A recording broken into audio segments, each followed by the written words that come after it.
हम सब यह जानते हैं कि किसी वस्तु को खींचने, धकेलने, फेंकने या उन्हें तोड़ने के लिए फोर्स की आवश्यकता होती है। किसी गतिशील वस्तु के हमसे टकराते समय हम फोर्स का ही अनुभव करते हैं। ये कुछ ऐसे फोर्सेस हैं जिन्हें हम अपनी डेली लाइफ में देखते हैं।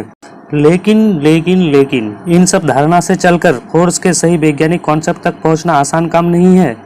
लेकिन दुनिया में कुछ ऐसे फोर्सेस हैं जिन्हें हम डेली लाइफ में देख नहीं सकते, महसूस नहीं कर सकते, लेकिन वैसे फोर्सेस इस दुनिया में है, इस दुनिया में एग्जिस्ट करते हैं। इन फोर्सेस को हम बेसिक फोर्स या फंडामेंटल फोर्सेस इन नेचर के नाम से जानते हैं। तो आज के इस लेक्चर में हम जानेंगे फंडामेंटल फोर्सेस इन नेचर के बारे में।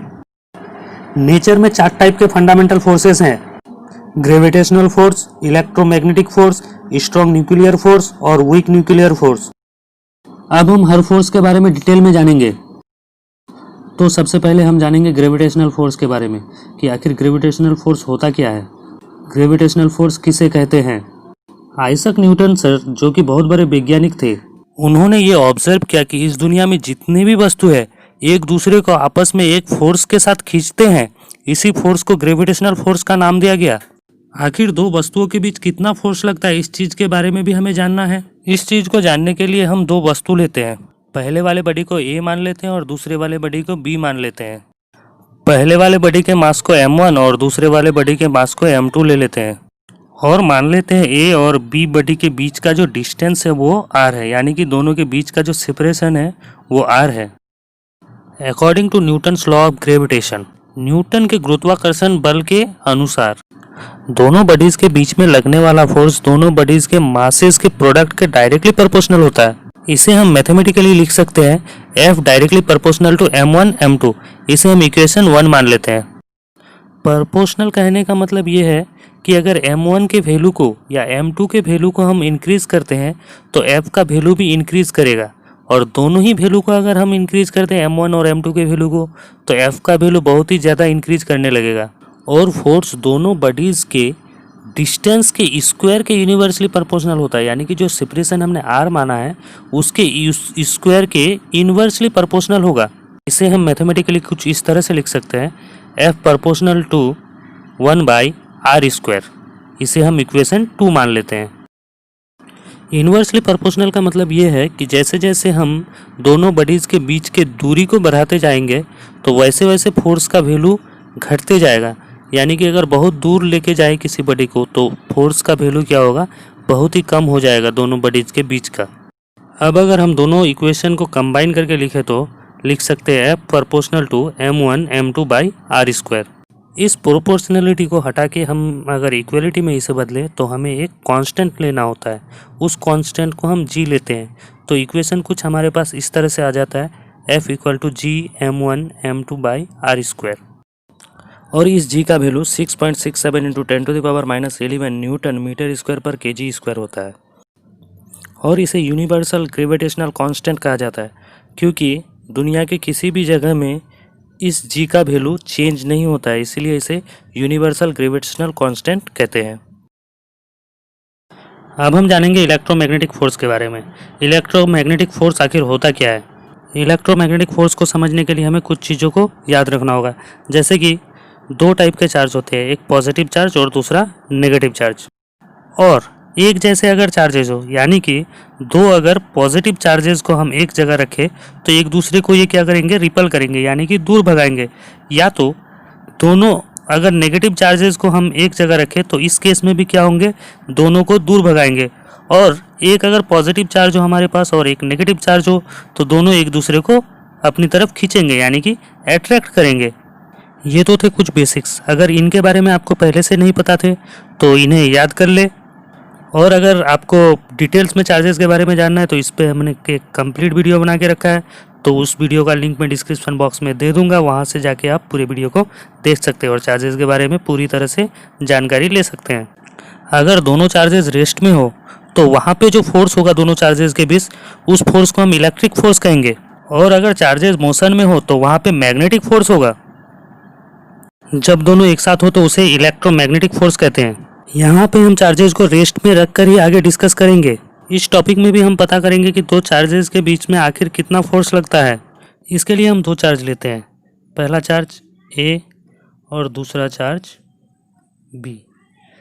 ए चार्ज का जो अमाउंट है वो Q1 है और बी चार्ज के अमाउंट को हमने Q2 लिया है।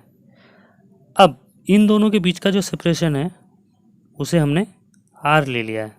यहाँ पे दोनों चार्जेस के बीच का जो फोर्स होगा वो दोनों चार्जेस के अमाउंट यानी कि Q1 और Q2 के प्रोडक्ट के डायरेक्टली प्रोपोर्शनल होगा। यानी कि Q1 या Q2 के वैल्यू को अगर हम इंक्रीज़ करें तो F का वैल्यू भी इंक्रीज़ करेगा, या Q1 या Q2 के वैल्यू को अगर हम डिक्रीज़ करें तो फोर्स का वैल्यू भी क्या होगा, डिक्रीज़ होगा। और फोर्स दोनों चार्जेस के बीच के डिस्टेंस के स्क्वायर के इन्वर्सली प्रोपोर्शनल होगा। इसे मैथमेटिकली हम लिख सकते हैं F प्रोपोर्शनल 1/r स्क्वायर। अब दोनों इक्वेशन को अगर हम कंबाइन करके लिखें तो F proportional Q1 Q2/r square. क्योंकि किसी भी इक्वेशन में हम प्रोपोर्शनलिटी को नहीं रख सकते, उसे हटा के इक्वलिटी में अगर हम बदले तो एक हमें कांस्टेंट लेना होगा। तो इक्वेशन कुछ इस तरह से हमारे पास आ जाएगा F equal to K Q1 into Q2/r square. यहाँ K एक कांस्टेंट है और K का value 9 into 10⁹ newton metre square पर कूलम स्क्वायर होता है। स्ट्रॉन्ग न्यूक्लियर फोर्स को समझने के लिए हम एक एग्जांपल लेते हैं हीलियम एटम का। हीलियम एटम के अंदर आप देख सकते हैं दो यहाँ पे इलेक्ट्रॉन्स और न्यूक्लियस के अंदर दो प्रोटॉन और दो न्यूट्रॉन्स हैं।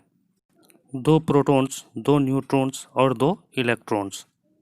अगर हम ये दोनों इलेक्ट्रॉन्स को इस एटम से हटा दें तो हमारे पास इसका न्यूक्लियस बचता है जिसमें दो प्रोटॉन्स और दो न्यूट्रॉन्स हैं।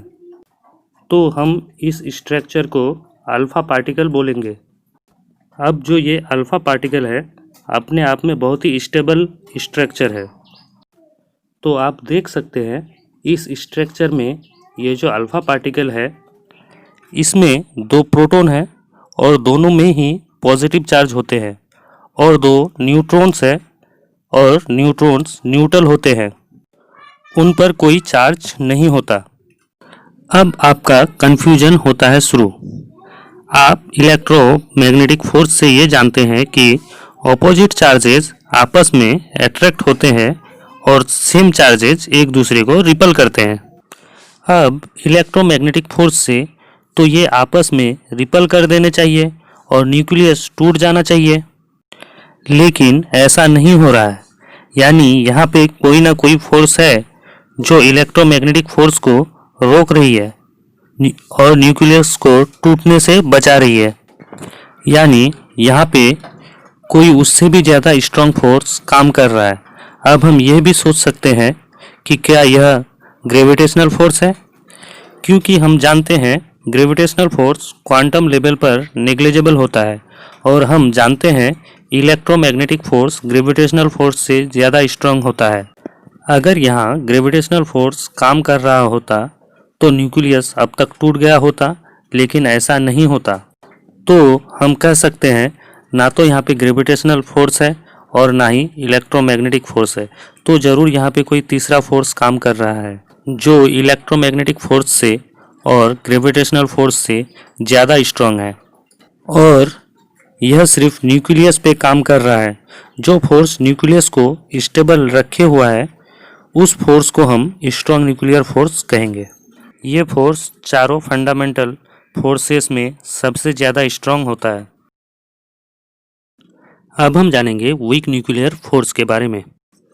कभी कभी हमें ऐसा देखने को मिलता है ये जो न्यूट्रॉन है चेंज हो जाता है प्रोटॉन में, और इस प्रोसेस में एक इलेक्ट्रॉन और एक पार्टिकल इमिट होता है जिसको हम एंटी न्यूट्रिनो कहते हैं।